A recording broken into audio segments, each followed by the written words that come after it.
some rather unsavory things as well, but that's all related to Hunter Biden as far as we know. But this certainly, it just doesn't sound good, right? Unlike Pop, I won't make you give me half your salary. And then you combine that with the other email out there that says basically that, 10 was being held for the big guy. It turns out one of the recipients, one of Hunter Biden's former business partners, has now publicly come out and confirmed that this is referring to none other than Joe Biden. The big guy is apparently Joe Biden. And this is where it gets a little bit complicated, because don't forget the email in question here is the one that detailed how a deal would be set up between Hunter Biden and his associates with a Chinese energy company, a company connected, by the way, I should point out, to the CCP, the Communist Party of China, because in fact CNN reported back in 2018 that at its height, CEFC, that's the company, was, quote, hard to distinguish from the Chinese government. Oh, lovely, lovely. The U.S. government, by the way, had charged the CEFC, or rather a company funded by CEFC, with money laundering. And its CEO was detained by Chinese authorities back in 2018, and we haven't heard from him since. But this is the guy that Hunter Biden was allegedly striking the deal with. Hello, everyone. I'm in for Dennis today. My name is Trish Regan. I'm the host of Trish Intel, the Trish Regan Show. Do download the podcast. Go to the website. We're covering this day in and day out because, again, my background in business and in finance, has me asking a lot of questions, and I don't understand why more people in the media are not asking. Well, unfortunately, I hate to be cynical. I think we all understand why they're not asking the questions. We'll get to that coming up. I want to encourage you to call in 1-888-243-7776, 1-8-PRAGER, Prager 776, 1-8-PRAGER 776. Trish Regan here with you. So let's get back to this email here where a number of people were on it, and one has come forward. Tony Bablinski is his name. He's come forward, and he's one of the people on this chain, formerly a business partner of Hunter Biden's, and he says when he's talking about the big guy there, 10 being held for the big guy, that the big guy is Joe Biden. Don't forget that Joe Biden came out and told a Fox reporter who asked about this about a year ago that, he had never had any discussions with his son about his business dealings. But according to Tony Bablinski, who's on this email chain, they absolutely did discuss, because he said, he remembers Hunter Biden saying to him that, whenever they were discussing deals, that Hunter Biden needed to go back and talk to the big guy, or my chairman. That's how he referenced his dad, because he wanted the big guy or the chairman to sign off on various deals that they had been discussing. So that's interesting. Scary. Look, there's nothing, it may seem unsavory, and, we don't like the idea of politicians' kids, out there making money just based on their family name, but it happens, and there's nothing illegal about it. But nonetheless, it seems that Hunter Biden got that job at Burisma over in Ukraine to the tune of $600,000 a year for sitting. By the way, that's a really good paying board gig, just saying, because, that's a lot for a board gig.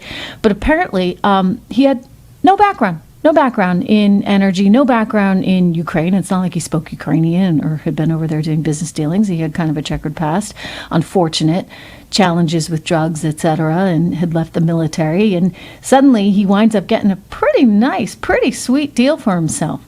And now, per this laptop that was turned over to the FBI about 7 months ago, all this information has come forward, and it's in part thanks to Rudy Giuliani, who took the story to the New York Post. Apparently the guy out of Delaware who had been handed the laptop, he made a copy of the hard drive and gave it to Rudy. Again, FBI has had this for 7 months, and so, you wonder, haven't they been doing their due diligence?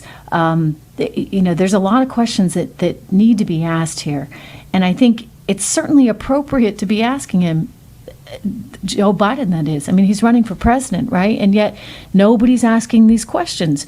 It's like it just hasn't happened. And you've got big media and big tech actively suppressing this story. And I refuse to engage in that. I mean, I think that in some ways, their suppression of the story, if you would, is now becoming the story. Because, you could say, maybe this was just Hunter, et cetera, and he was doing some nefarious stuff. But the fact that they won't even report on it and that they're trying to censor what we can see, what we cannot see, that is problematic. That tells you technology companies and media companies have gotten way too big, right?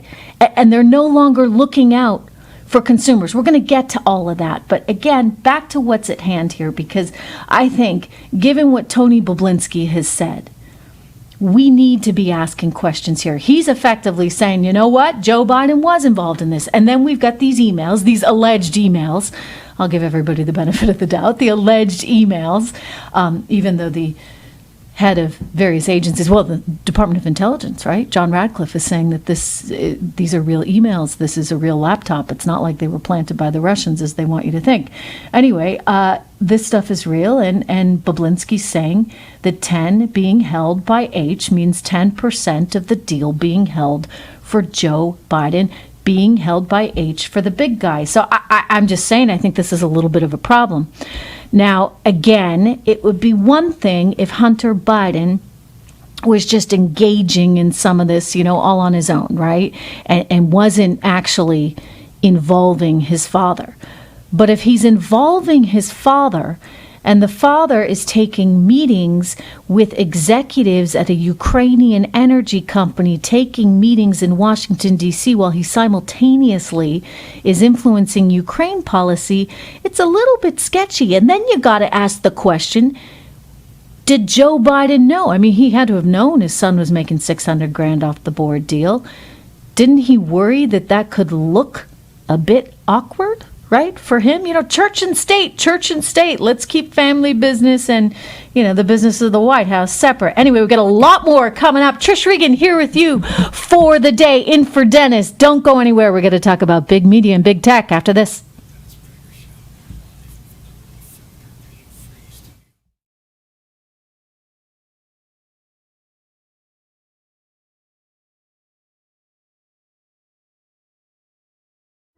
Hi, this is Dennis Prager, and we are in a fight for our fundamental freedoms. That's why I am grateful for my friends at Alliance Defending Freedom. They are on the front lines fighting pivotal lawsuits for Americans whose freedoms are threatened, and they do it for free.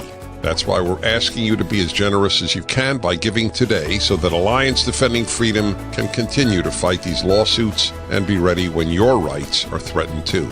Give your gift now by visiting adflegal.org/Prager, and thank you for joining the fight for freedom.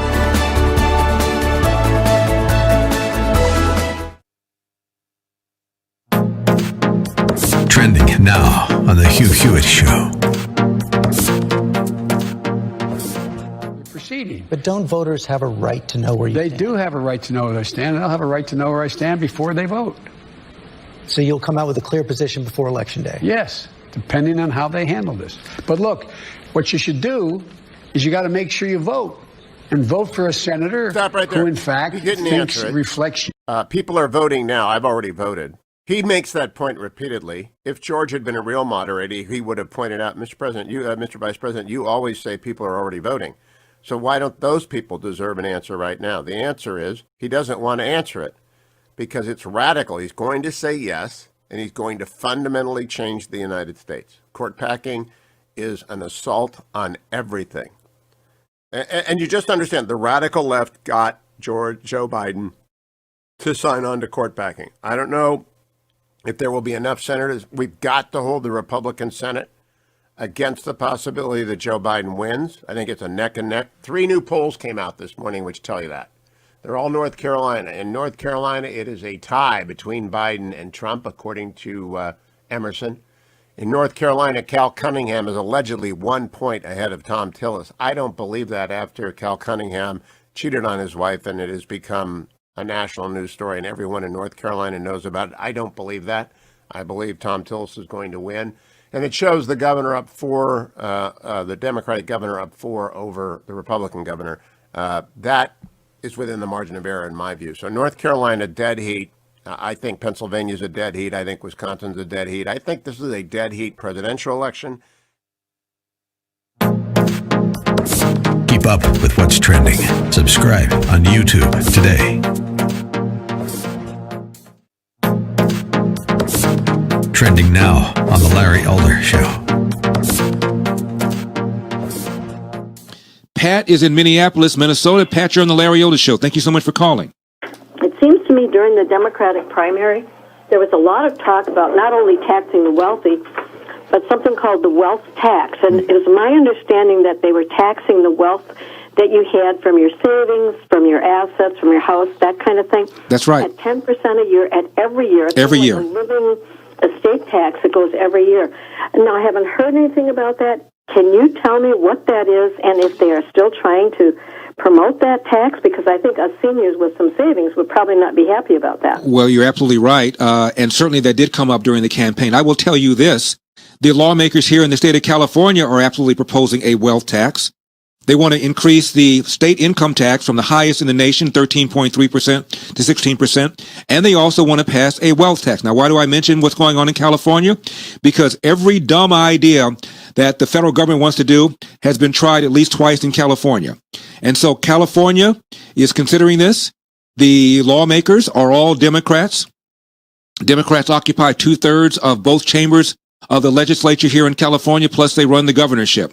So in the unlikely event that the governor vetoed such a tax, there are enough lawmakers in both chambers to override the veto.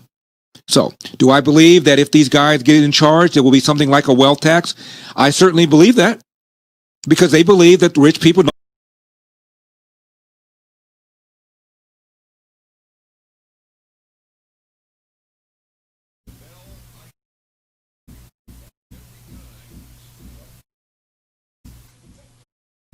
All right, everyone, as all eyes in the political world turn to Belmont University in Nashville tonight, site of the final debate between President Trump and Joe Biden, one topic certain to come up will be the administration's efforts to tackle COVID-19. But less likely to be discussed will be the impact that the virus and state and local leaders have had on religious freedom during this pandemic. That's where my friends at Alliance Defending Freedom have parachuted in to help protect your religious rights. ADF likes to quote these important words written by U.S. Attorney General William Barr.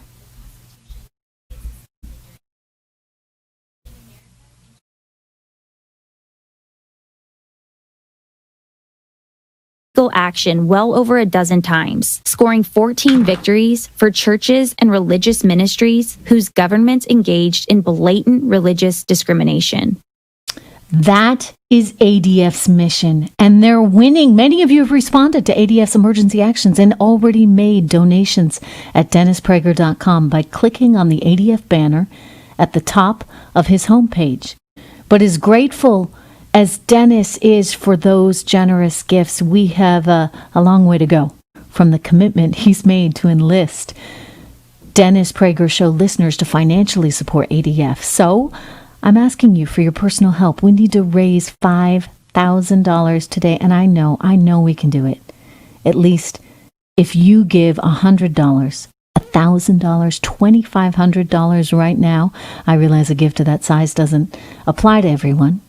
But do what you can, because if everyone can make their best gift right now, then we're going to meet the goal of fully funding our commitment to Alliance Defending Freedom.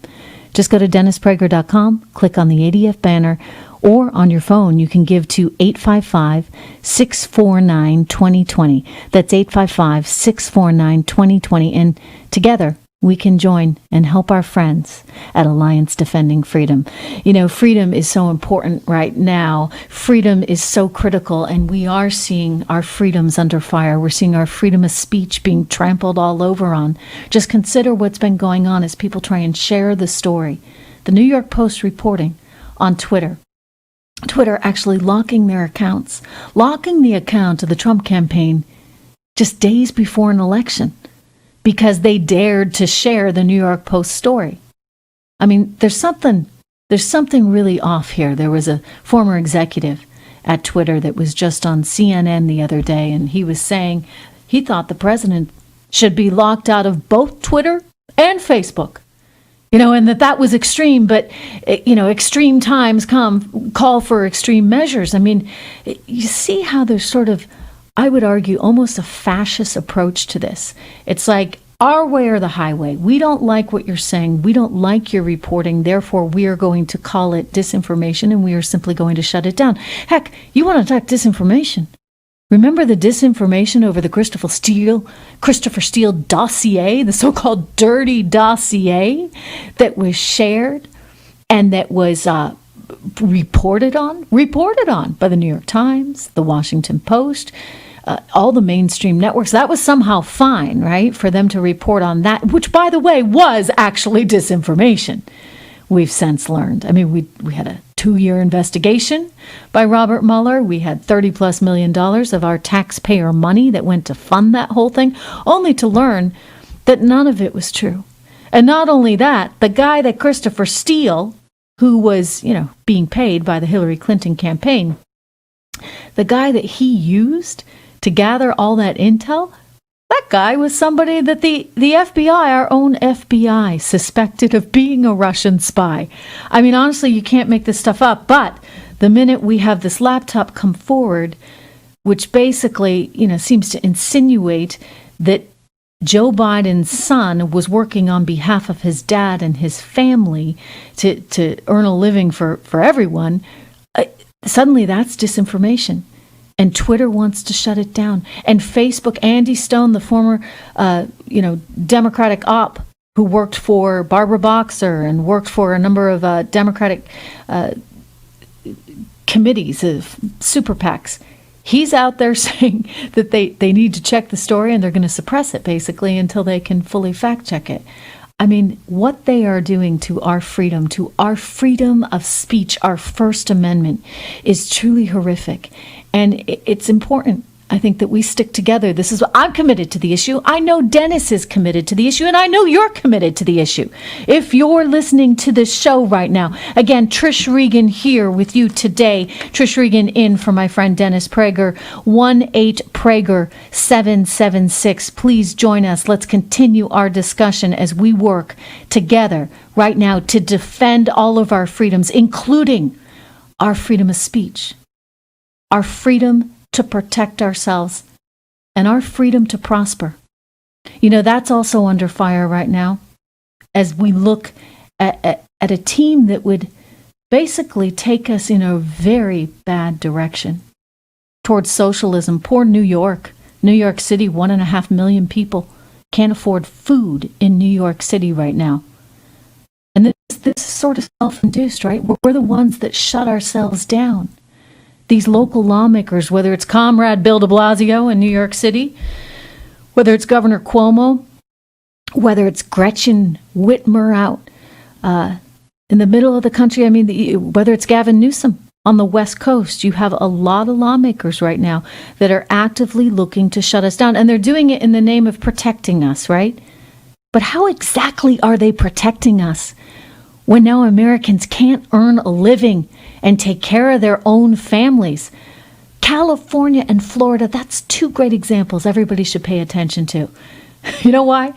They get Disney World in Orlando, in Florida. They get Disneyland in Anaheim. And you know what they're talking about doing at Disney out in California? Laying off 28,000 people because Gavin Newsom has made it so onerous and so difficult for them to reopen. Right? These are 2 different approaches to the economy. You can tax and tax and tax, which is exactly what Joe Biden and Kamala Harris are talking about doing. You can tax, or you can get out of the way and trust individuals to actually take care of themselves and trust businesses to do the right thing. Do you think any business in America wants to be responsible for spreading this thing? I don't think so, because that's actually going to reflect pretty poorly on the business itself, thereby reducing demand for their product, for their, a restaurant, for example, a restaurant owner. The restaurants are getting shut down left and right in New York City, going out of business. They don't want to contribute to the spread of this, but again, no respect for individuals, because Bill de Blasio and Governor Andrew Cuomo, they think they know better. They think they know better than you. I've told you before, I come from a live free or die country, the great granite state of New Hampshire. And live free or die, you know what? That means something. And it should mean something to every American, regardless of party, really and truly, because we are at heart all individuals. And when you lose respect for the individual, you lose respect for America. We have a lot to talk about. There's a big debate coming up. I am Trish Regan, host of Trish Intel. You can see me at trishintel.com. I'll be right back after this.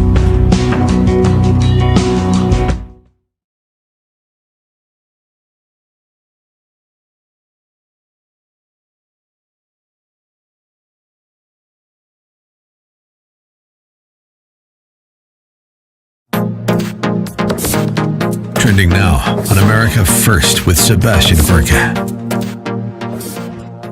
It demonstrates that Joe Biden, the Democrat nominee for president, this is not a Hunter Biden scandal. This is a Joe Biden scandal. Joe Biden lied to the American people when he said he had nothing to do with Hunter's businesses. We now know, we have email documented proof that nobody's disputing the authenticity of these emails, nobody's disputing the authenticity of the documents, that Joe Biden met with Burisma leadership at the behest of his son, when he was Hunter Biden, vice president. When he was vice president of the United States, and then he lied to the American people about it. His campaign doesn't even deny taking a meeting. What did they say? What did they say? They just claim that there was no meeting on his quote-unquote official schedule. I can tell you... Doesn't mean anything. Doesn't mean anything. I can tell you presidents and vice presidents take scores of meetings that are not on their quote-unquote official schedules every day. We've been able to document at least 3 in the last 24 hours that Biden has taken as vice president of the United States. In fact, I can tell you because I've met with the current president and vice president of the United States, and those meetings are not on their official schedule. The last time I met the president, I was in the White House, said I wanted to meet him, and they put me in the Oval Office after a COVID test. I wasn't on the agenda. Right, exactly. Keep up with what's trending. Subscribe on YouTube today. Trending now on The Mike Gallagher Show.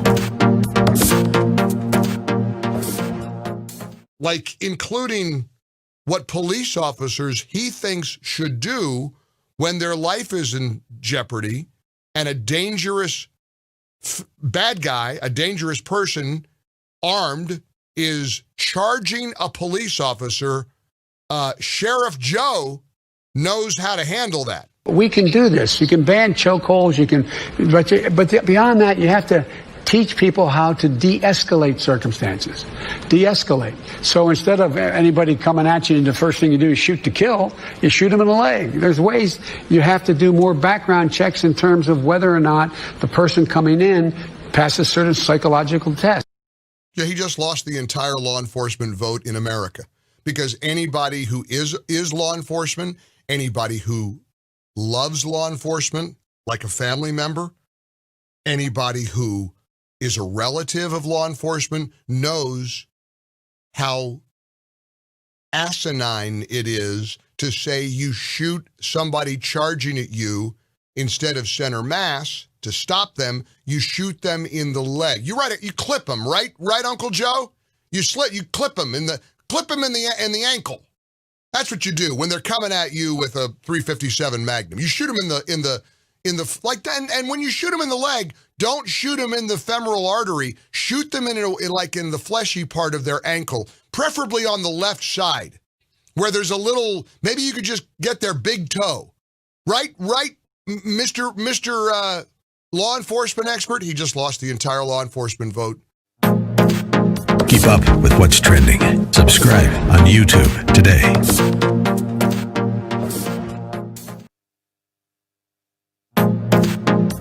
Trending now on The Hugh Hewitt Show. Last night, would you explain to people why it is ominous, though not illegal, what Twitter and Facebook did? The New York Post broke a story about emails discovered that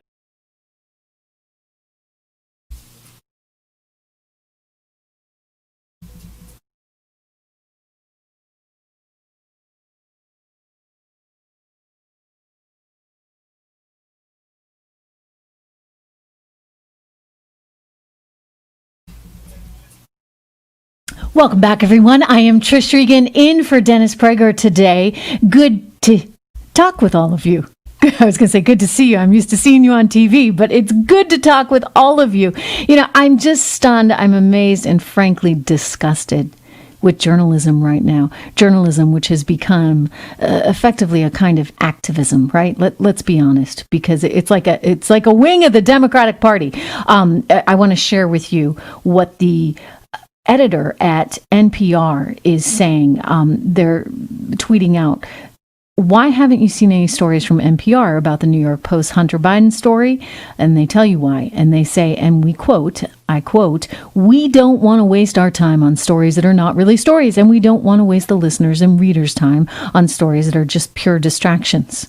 Really? It's just a distraction? You know, this idea that perhaps Joe Biden may have been making money off of his son's dealings, his son trading off the family name and his father's position. And that's not worth your time. It's not worth paying attention to. But somehow, the whole fake Steele dossier, that was worth paying attention to. Right? You see, once again, the double standard here that is truly dangerous. One of Hunter Biden's associates, as I was reporting earlier, has now come forward and said that, he did talk with his father quite regularly about his business dealings, and that he referred to his father as the big guy or as his chairman, and that he would need to consult his chairman or the big guy on various deals that they were doing. And so when you couple that together with this email chain, right, where he's talking about holding 10 for the big guy, effectively 10% of the deal for the big guy, that's kind of problematic and worth addressing, right? You can't just ignore the elephant in the room. But what do you think they're going to do tonight? We got this big debate happening, 9 p.m. Eastern on NBC, and the debate commission and the reporter herself have put together the subject lines, right? And they're the content that they want to address. And what's amazing to me is foreign affairs is not even in there. Foreign affairs is not part of a presidential debate. You don't think that that's worth covering? Let me share with you what they've got in there. They've got fighting COVID-19, race in America, climate change, of course, American families, national leadership, national security, and then leadership is one entire, other category. You can call into the show, 1-8-PRAGER-776. Trish Regan here with you today, in for my friend Dennis, 1-888-243-7776. So, climate change is in there. Vogue magazine had an article out today saying how happy they were climate change. Finally, they're going to talk about climate change in the debate they were writing. But yet, foreign affairs is not. I mean, this is the office of the presidency, and they're not going to talk about foreign affairs. Is that perhaps because, and I think people in the Trump camp would tell you this, is it because that leaves Joe Biden too vulnerable to talk of China and Ukraine and possible Russian money laundering that could have been going on? These accusations are coming left and right. And you know what? Joe Biden himself is not willing to address them. He just says it's a smear campaign, but he's never actually denied them. I mean, I'll tell you one thing. You know what? There are two people in the world that could clear this up really fast. Their names are Hunter and Joe Biden. If the laptop is not real, if the emails are not real, if none of this happened, just tell us that, right? And then it could go away. But when you just stick your head in the sand and try and ignore it, or even worse, you actually go and attack the CBS News reporter who asked you about this over the weekend, and say it's a smear campaign, but you just assume, of course, he would ask that question because he traffics in this kind of stuff.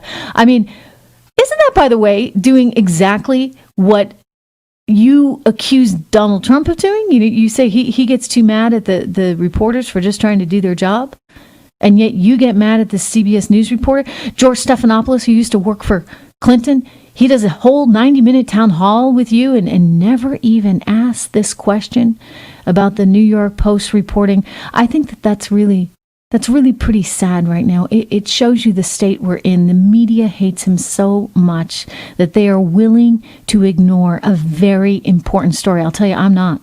Trish Regan will not ignore this, will not be silenced, and only wants the truth. And that's what I'm after. And I know if you're listening to this show and you're a fan of Dennis, you are too. So we are like-minded people. I am here with you today, in for Dennis. Don't go anywhere.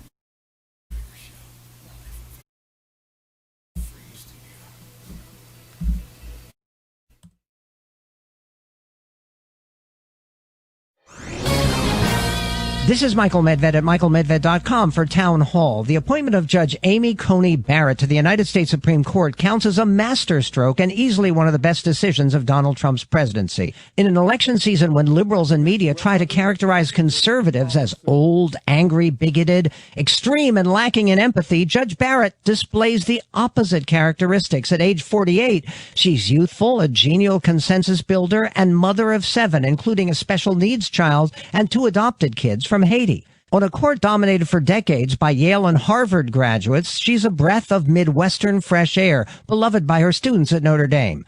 Most importantly, she'll give new life to the originalist thinking of her mentor, Justice Antonin Scalia, in stressing what the Constitution actually says, not what Judge wanted to say. As Americans have been losing faith in public institutions, Judge Barrett can help to restore their confidence. I'm Michael Medved. The Pepperdine Graduate School of Public Policy, impacting policy decisions today, preparing public leaders for tomorrow. Trending now on America First with Sebastian Gorka.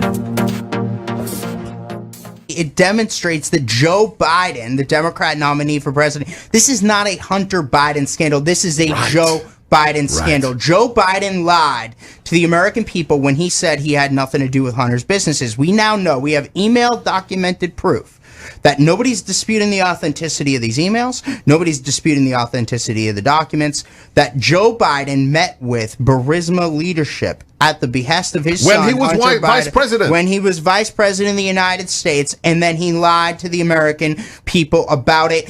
His campaign doesn't even deny taking a meeting. They just claim, what do they say? What did they say? They it's just fascinating. claim that there was no meeting on his quote-unquote official schedule. I can tell Doesn't mean anything. Doesn't mean anything. I can tell you presidents and vice presidents take scores of meetings that are not on their quote-unquote official schedules every day. We've been able to document at least 3 in the last 24 hours that Biden has taken as vice president of the United States. In fact, I can tell you because I've met with the current president and vice president of the United States, and those meetings are not on their official schedule. The last time I met the president, I was in the White House, said I wanted to meet him, and they put me in the Oval Office after a COVID test. I wasn't on the agenda. Right, exactly. Keep up with what's trending. Subscribe on YouTube today. Trending now on The Mike Gallagher Show. Like including what police officers he thinks should do when their life is in jeopardy and a dangerous bad guy, a dangerous person armed is charging a police officer. Sheriff Joe knows how to handle that. We can do this. You can ban chokeholds. But beyond that, you have to teach people how to de-escalate circumstances. De-escalate. So instead of anybody coming at you and the first thing you do is shoot to kill, you shoot them in the leg. There's ways you have to do more background checks in terms of whether or not the person coming in passes certain psychological tests. Yeah, he just lost the entire law enforcement vote in America because anybody who is law enforcement, anybody who loves law enforcement like a family member, anybody who is a relative of law enforcement knows how asinine it is to say you shoot somebody charging at you instead of center mass to stop them, you shoot them in the leg. You clip them, right? Right, Uncle Joe? You clip them in the ankle. That's what you do when they're coming at you with a .357 Magnum. You shoot them in the like that, and when you shoot them in the leg, don't shoot them in the femoral artery. Shoot them.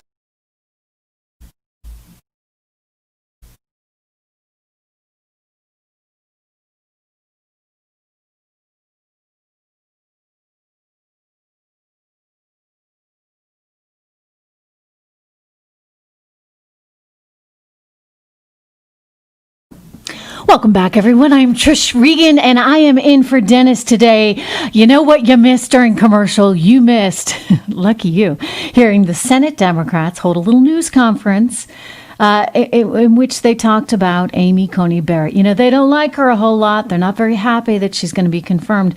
Their argument still is that, you know, there's an election that's happening and Americans need to vote, and you can't actually nominate someone to the Supreme Court, let alone confirm them, given that there's an election going on. I mean, look, here's the deal. They're not going to get their way on this one. And you know what? Their way doesn't make any sense because it's not constitutionally accurate nor correct. It is the president's constitutional duty to nominate someone for the Supreme Court. And you know what else? It's the Senate's constitutional duty to take up that nomination. All right, and I get they're still bitter about, you know, what happened before, and well, let's just face it, President Obama didn't have the Senate at that point, right? So unfortunately, that's just how the cards fall, or as the chips fall, as they say, and they're gonna, you know, tough luck. Unfortunately for them. I mean, it's political, I guess, like anything else. But nonetheless, we do have a Constitution for a reason. And the Constitution says it is the president's duty and it is the Senate's duty to take this up. And so guess what? This is going to be one of the most major legacies. This will be his legacy, President Trump. So regardless of whether or not he gets another 4 years, let's keep in mind, he has gotten 3 Supreme Court justices. 3 conservative Supreme Court justices. And, you know, that's really important right now, given the direction our country increasingly has been heading in. Amy Coney Barrett, what an incredible woman. You know, I am a mother of 3. I have a pretty big career and am very dedicated to it. And I'm just amazed by her. I really am. I mean, to think 7 children and a husband who also has a very big career. And she really is such a tremendous example, I think, for young women all over this country, that you can actually have it all. You can do it all. Now, you may not want to. And by the way, if you're a real feminist, really and truly, if you believe in equality, then you believe in a woman's right to do whatever she wants. If she wants to stay home with her kids, wonderful. You know what? Families need that. If she wants to go to work, wonderful. Our society needs that. And guess what? If she wants to do both, she should be able to do it. In other words, this whole judgmental idea that you got to do things the way we think you should do it. And by the way, if you happen to be a conservative, you can't be a feminist too. We own that space. You can't actually believe in equality of women or equality of anyone, apparently. If you're a conservative, that's the message that they try and promote. So I think in so many ways, it's wonderful to see her there, and they're just going to have to deal with it. Of course, their way of dealing with it, and this is why this election is so important, is to possibly pack the court, which would destroy our separation of power, something that is, you know, clearly so important to what we have been and what we can be. This is our system of government, and they would be willing to go nuclear on that, to destroy our separation of powers, our checks and balances, which has worked so well for 200 plus years. That's how bitter it is right now. And that's how dangerous the political environment has gotten. I'll tell you, I've covered a lot of banana republics in my career down in Latin America. And right now, this is feeling increasingly like a banana republic. When you talk about things like court packing, right? That's banana republic-esque, not to mention the socialism stuff that they're trying, which feels very Venezuelan and Bolivian-like. I mean, look, guys, it's been tried before all around the world. I mean, we can talk about this coming up in the show because I have a lot of feelings on this, and I feel very, very passionately about the importance of freedom and how capitalism goes hand in hand with that. And I know it's not perfect, but you know what? It sure as heck beats the alternative, because we've seen the alternative. We've seen the alternative in Venezuela. We've seen the alternative in Cuba. We've seen the alternative in the former USSR. We've seen the alternative in Bolivia. Listen, it will not work. It does not work. And yet increasingly, our country is at risk of going in that direction. They want to take from those that earn and give to those that don't.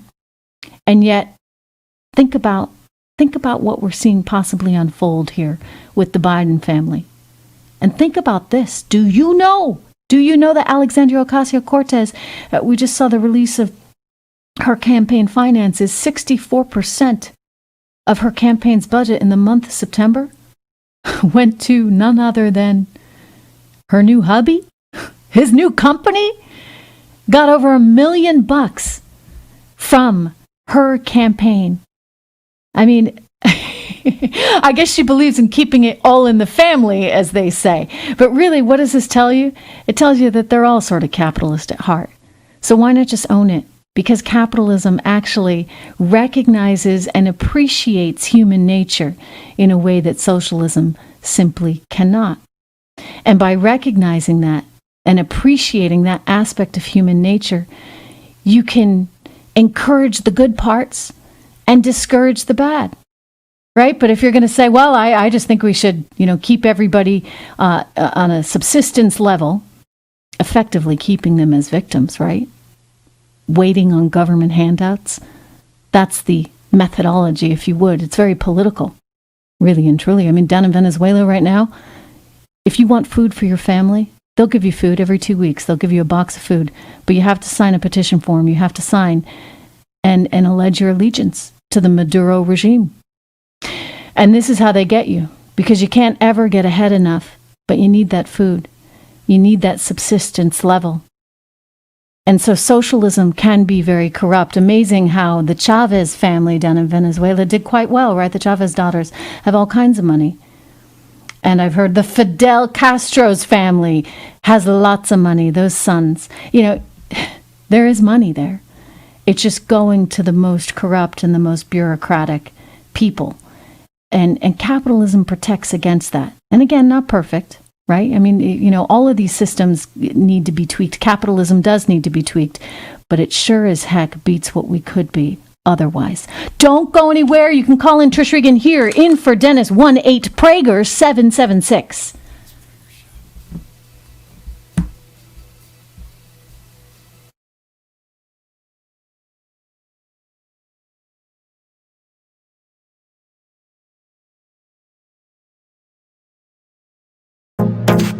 Trending now on the Charlie Kirk Show. Amy Coney Barrett was, of course, pressed on Roe versus Wade. Let's go to cut one. This is her response on the decision of Roe versus Wade. Play tape. I think on that question, I'm going to invoke Justice Kagan's description, which I think is perfectly put. When she was in her confirmation hearing, she said that she was not going to grade precedent or give it a thumbs up or a thumbs down. And I think in an area where precedent continues to be pressed and litigated, as is true of Casey, it would be particularly, it would actually be wrong and a violation of the canons for me to do that as a sitting judge. Now, Roe versus Wade was a decision that nationalized abortion. Now, prior to Roe versus Wade, there were several states across the country that had outlawed abortion. The problem with Roe versus Wade is not even the issue of abortion. Abortion does stop a beating heart, and abortion does terminate a human life. The Roe versus Wade overturned the state mandates. People did not vote for this. It was one of the most undemocratic decisions in the history of the Supreme Court. It basically nationalized the slaughter of innocent life. It was a 7-2 decision. It was done by the Berger Court. The Warren Court prior to the Berger Court really set the landscape and set the framing for Roe versus Wade. And what's happened since Roe versus Wade? 60 million plus abortions in our country. It was a 7-2 decision And the decision actually involved the case of a woman named Norma McCorvey. She used the pseudonym, of course, Jane Roe. She wanted an abortion. She lived in Texas, where abortion was illegal, and eventually sued her local district attorney, Henry Wade. Keep up with what's trending. Subscribe on YouTube today.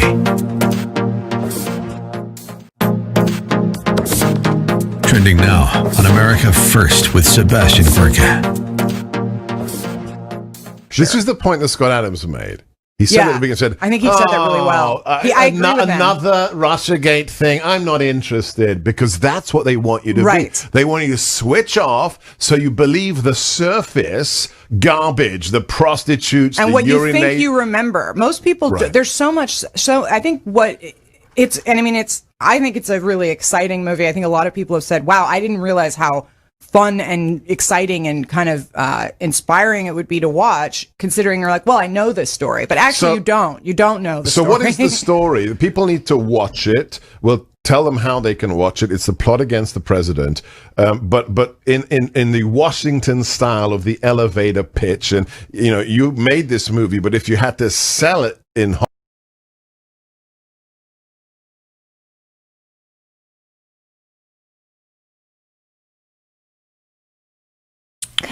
Welcome back, everyone. I am Trish Regan, host of the Trish Regan Show, the podcast, which you can get on Spotify and Apple iTunes and iHeart, and Amazon also carries it now as well, Amazon Podcast. And I would remind you, go to trishintel.com, trishintel.com, where I'm covering all the stories that matter right now. Because you know what? They don't want you to know what really matters. They really don't. But there's a lot at stake. I mean, we're just talking about socialism, right? And the dangers of socialism. This is something that my friend Dinesh D'Souza gets into. And if you haven't caught it, I encourage you to. His latest film, Trump Card. It just actually, I was very excited. Came up on my Apple TV the other day, and I watched it, and it's terrific. And it really exposes what's unique about modern socialism, who's behind it, why it's so evil, and how we can help President Trump to stop it. So check it out. Watch Trump Card before it's released to the public at salemnow.com. If you're looking for a DVD, you won't find it on Amazon because they're out of stock, but you can actually get the DVD at salemnow.com. So check that out, salemnow.com. Anyway, we are living in a crazy time, right? Where I think the media very much is under fire. I've never quite seen anything like it. I'll give you a little example. Every time I go on YouTube, so I have the Trish Regan Show on YouTube, and within minutes of being on, the YouTube police come in and they say, you can't monetize that. Imagine that. Right? And a lot of it is just very, very straightforward stuff. The other night I was on talking about post-debate stuff. I'll be on tonight again talking about what we see from the debate. And I was very generous, by the way, to Kamala Harris. Very generous. And I was generous to Susan Page from USA Today, who's the moderator. I've moderated 2 Republican presidential debates myself, so I know what goes into that and have a sense of things. Anyway, what did they do? Within seconds of me just saying, look, she did a good job, she's competent, etc. I just fundamentally do not agree with her on her policy. And that's the bottom line, right? Because I believe in capitalism, and I believe in the freedom of every American to be able to get ahead. And I'd like to see real policy changes, right? So that we enable everybody to pursue the American dream. And what happened? YouTube said, no, not advertiser friendly. My team filed a ticket. Thank goodness I have a team that goes and files a ticket. What do you do if you don't, right? They go in, they file a ticket. It gets reviewed by an actual human who realizes, no, Trish is just saying her point of view, and everything's fine again. In the meantime, they've managed to suppress the video. So if it had, 6,000 or 8,000 views, none of those views get counted. And you start over from zero, and they've kept it out of the public space for that long. So think about what's going on a mass scale right now, because this is happening to conservatives everywhere. And I know if you're listening to this show, you're probably very, very concerned about it. So call in. Let's talk about it. 1-8-PRAGER-776.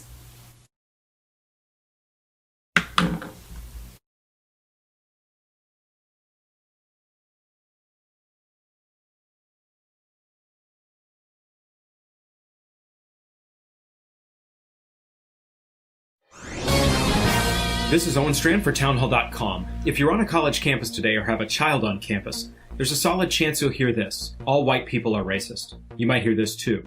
America is founded on white supremacy. These two sentences are not mere overheated emotion. They express an ideology called critical race theory, or CRT, which argues that race is a social construct made by white people. Just as race was once used to enslave and terrorize, so it is used today to keep America unequal, unfair, and hostile to minorities. The Trump administration just took symbolic and courageous action against CRT. It issued a memo to federal agencies calling for the end of the government's CRT racial sensitivity trainings, terming them divisive anti-American propaganda. Does America have real issues in its past? Yes. Have we made real progress that we must guard carefully? Also yes. The White House has led well here. I'm Owen Strand. The Pepperdine Graduate School of Public Policy, impacting policy decisions today, preparing public leaders for tomorrow.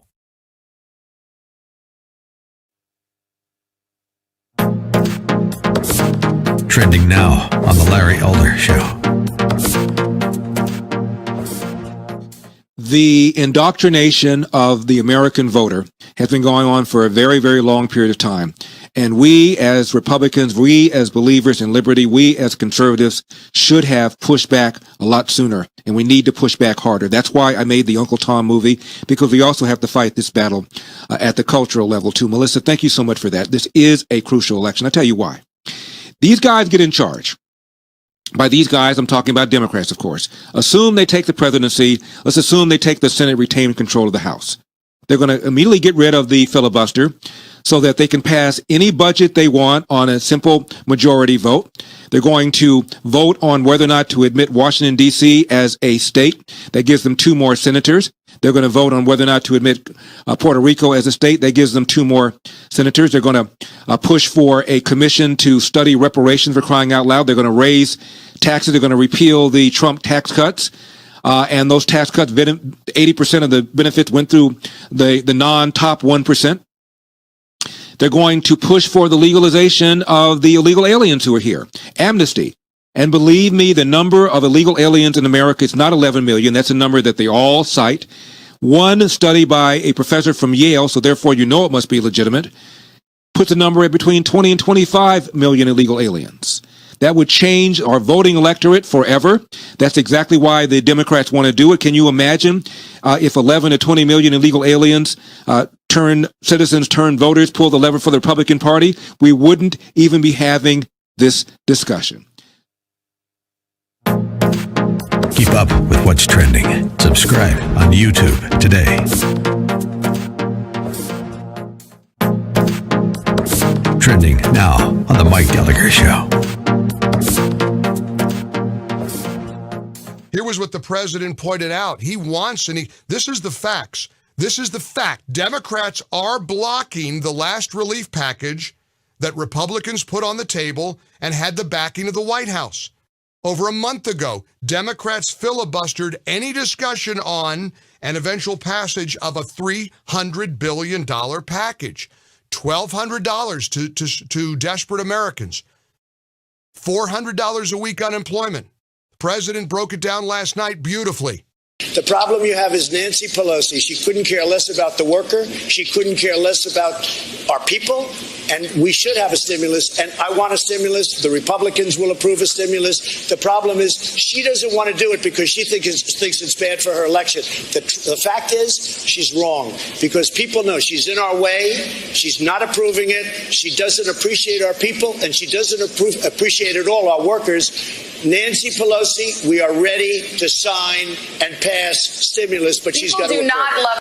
And of course, right away, you could hear the minor bird interrupting him. That's not a shock. I told one of my kids last night, I said, Dad, Savannah Guthrie's terrible. Well, that's not a shock. You thought she was going to do a good job and be fair? You thought an NBC Today Show host would be fair to President Trump? Don't be distracted by that. Focus on his answers.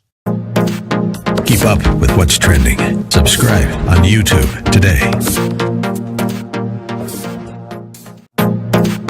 Trending now on The Charlie Kirk Show.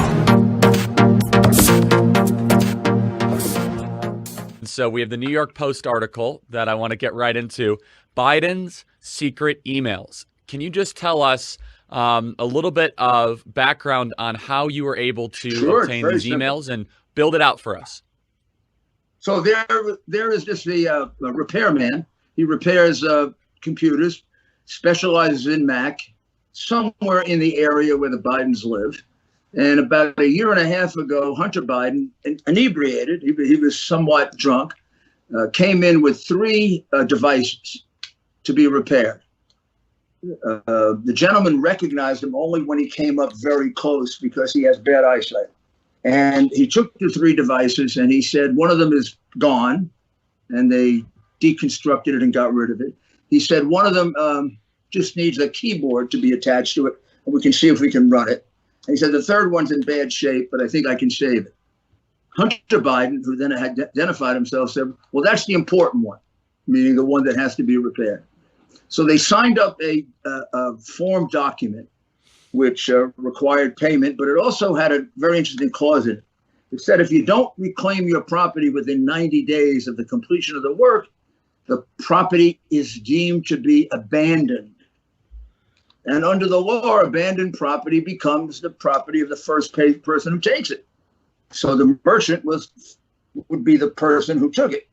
So for 70, 80, 90 days, he was trying to reach Hunter Biden. Hunter Biden never responded. 120 days, 130 days, never responded. Then he started hearing things on television and radio about the crimes allegedly committed. Keep up with what's trending. Subscribe on YouTube today.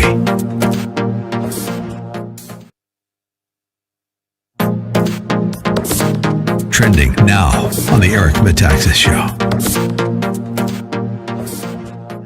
When it happened to Trump and the New York Times, they didn't say a peep. And when it happened to Biden, they pretended suddenly we can't. Not only are we not wanting to show this, but we're gonna go out of our way. Do you have the Joe Biden anytime one? anybody links to that article, we're not going to allow them the Joe to Biden tweet it out. that I sent you, where he says America's not great. Influence peddling. I don't know. I guess my question to you. Great. Did she have anything specific she wanted to talk about?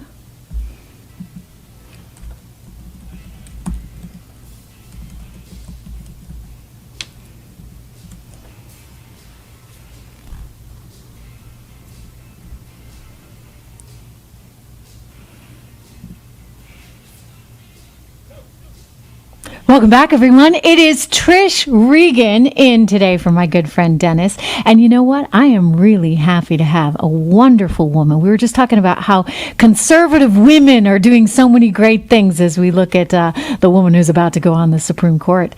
Martha McSally, the senator, Martha McSally from Arizona is joining us right now. And Senator, it's wonderful to talk to you again. How are you? I'm great, Trish. Thanks for having me on. Oh, my pleasure. So you're going to vote to confirm Amy Coney Barrett. It could happen as soon as early next week, yes? Yes, we're going to start the process tomorrow, and we will confirm her, we hope, on Monday. I got to meet her yesterday. Oh, my gosh.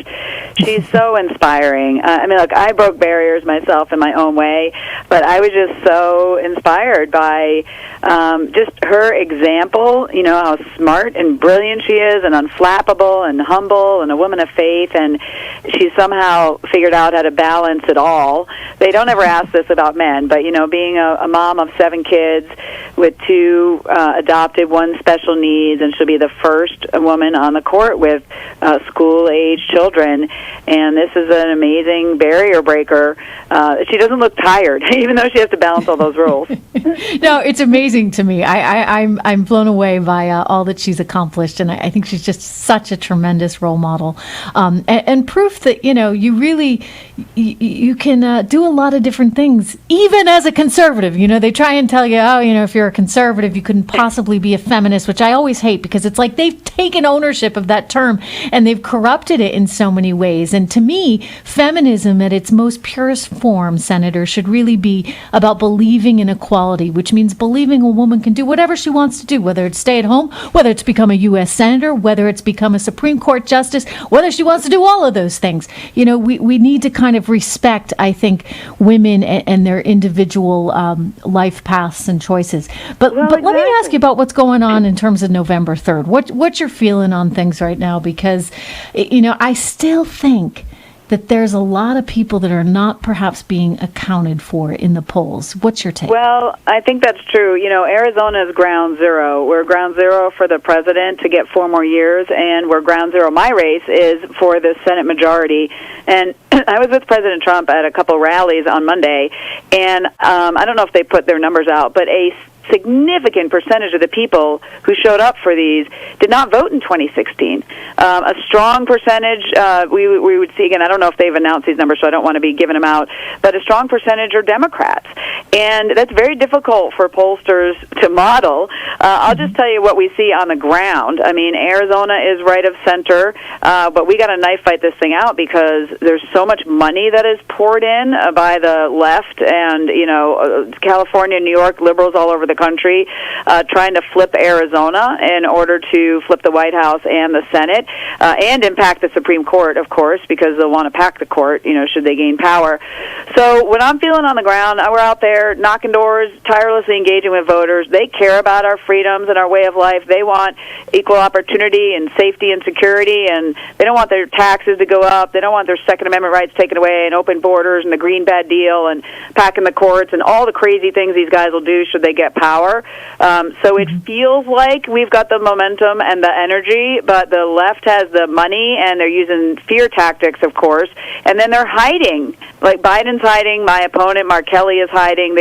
Mark Kelly thinks he's just going to get coronated as a senator with a lot of money. I'm out there fighting for every last vote. So it's postured, I think, for us to back up for prevail. a second, just to something that you said, and I'm curious, I want to drill down on it. Did you say that you're actually seeing an increase in registrations for Democrats or for Republicans? Well, so actually in the last several months in the voter registration, we had more people register as Republicans and Democrats in Arizona. What I'm saying is the people who signed up to go to the Trump rallies, a significant percent, like well into double digits, didn't vote in 2016 at all. So they're registered to vote, but they just didn't vote. But they're coming out to the Trump rallies. Oh, see, I think that's really encouraging. See, that gels with, there's an analyst over at JP Morgan that's been looking at data that suggests exactly that there's a lot of new people that are coming into the circle now. And there's a lot of people that are recently registered as Republicans that are going to be voting. And he's saying, one of the things that most of the polling, and he's kind of a quant who's trying to approach this from a trading point of view. And he's saying, one of the things that they haven't looked at is how many sort of new people are coming into the party. And they're really quiet about it, right? They don't necessarily want to shout it from the rooftops because we live in an environment, Senator, where you could get deplatformed, shall we say, if you happen to support this president or his administration's policies. Yeah, it's ridiculous. We're seeing also it happening within the Hispanic community. This is another one that I think it's hard for the pollsters to measure. But, down in Yuma, Arizona, at a Latinos for Trump event, they're talking about how they're seeing a lot of people just switching registrations over to Republican because they know that their values align more with the Republican Party. We just need to engage with them. If you care about hard work and the opportunity to get ahead, be anything you want to be, get opportunity for education, open up your own small business, you care about faith and family and freedom, then you're conservative. And I think that more aligns, and we're seeing those things shift. And so across Arizona, we've got a strong Hispanic and growing population, but really their values, again, I don't like to stereotype all people. I've been fighting stereotypes my whole life, but when I'm engaging with many Hispanic voters, Hispanic families, their values more align with the Republican Party. And you're seeing that shift happening right now. It's just difficult to measure. We just got to make sure they get out there and they vote. No, sure. I think that's an important point. And, look, I think a lot of Hispanics know firsthand how dangerous socialist-style economic policies can be for communities. You just look to Latin America. Increasingly in Mexico, you're seeing that. You, of course, have seen it in Venezuela and in Cuba and Bolivia and all these places. And so they know, or they have family members that really know just how bad that all can shake out to be. And look, I suspect what the Democrats have kind of missed on this is that Hispanics are like any other immigrant group, right? People come here for better opportunity. Right. And they want the American dream. And there's Joe Biden. We're going to play it a little later in the show because I think that people just won't believe what he said. He went on some podcast and basically, kind of said that America has never been that great. And I don't think that people believe that because, they're coming here for a reason and they want to believe in something. And the Democrats are trying to say, it's really not all that cracked up. It's not all it's cracked up to be. It's unbelievable. I mean, America is awesome. We're the best country that's ever been on the earth. We are God-blessed and inspired. Our founding fathers and our Constitution and everything that we are about is that everyone's created equal, and you can be anything you want to be, and you're free to do that. Now, we keep perfecting ourselves, right, because we have humans involved, and we're moving towards the ideal. But I'm proud of being an American. I've been all over the world serving in the military, and people are in rough circumstances, and in America they want to come to America. So I'm proud of our country. I'm proud of us, and the fact that they are not only attacking us and saying America is shameful, but they also want to destroy the fundamental institutions and everything that does make America great. Packing the Supreme Court, expanding, making Washington, D.C. a state, jamming through their radical socialist agenda, open borders, a greenback deal, largest tax increase in history, taking away our Second Amendment rights, sanctity. It's all on the line. Like, they fundamentally want to destroy the things that have made America so amazing and given opportunity to so many people like me. And in kind of a radical way. I mean, like the $4 trillion tax hike that he's planning. It's like more than double anything Hillary Clinton put forward. And so that's one of the other things I don't think that people entirely fully get, that this is not sort of your granddad's Democrat Party. Exactly. I mean, this is pretty different. Very different, and that's why you have so many Democrats walking away. But we need people to wake up and understand the implications of their vote. And, that economic plan the Hoover Institute came out with, an analysis, it would have household incomes in America go down by $6,500 a year, losing 5 million jobs. And look, the $4 trillion taxes doesn't even fund everything they're talking about doing. So there's going to be even more taxes to go up for all their other crazy radical agendas and programs. So this is a pivotal tipping point election. What kind of America do you want to live in? I want to live in one where you're absolutely free and safe. So true. Well, you know what? 50 Cent gets it. He's like, I'm out of here. Hey, Senator McSally, thank you so much. It's great to talk to you again, and we're wishing you all the luck there in Arizona. Thank you. Thanks, Trish. Okay, we're back with more. I'm here today, Trish Regan, in for Dennis.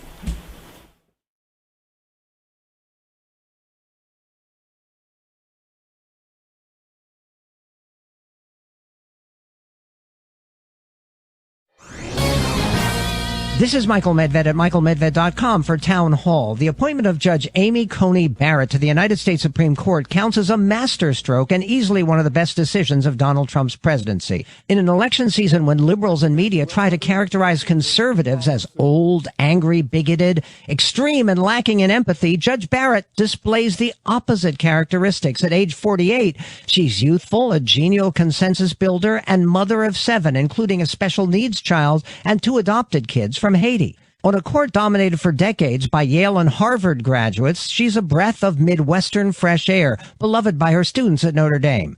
Most importantly, she'll give new life to the originalist thinking of her mentor, Justice Antonin Scalia, in stressing what the Constitution actually says, not what Judge wanted to say. As Americans have been losing faith in public institutions, Judge Barrett can help to restore their confidence. I'm Michael Medved. The Pepperdine Graduate School of Public Policy, impacting policy decisions today, preparing public leaders for tomorrow. Trending now on America First with Sebastian GORKA. It demonstrates that Joe Biden, the Democrat nominee for president, this is not a Hunter Biden scandal. This is a Joe Biden scandal. Joe Biden lied to the American people when he said he had nothing to do with Hunter's businesses. We now know, we have email documented proof that nobody's disputing the authenticity of these emails, nobody's disputing the authenticity of the documents, that Joe Biden met with Burisma leadership at the behest of his when son, he was Hunter vice Biden, president. when he was vice president of the United States, and then he lied to the American people about it. His campaign doesn't even deny taking a meeting. They just claim, what do they say? What did they say? They It's just fascinating. claim that there was no meeting on his quote-unquote official schedule. I can tell Doesn't you, mean anything. Doesn't mean anything. I can tell you, presidents and vice presidents take scores of meetings that are not on their quote-unquote official schedules every day.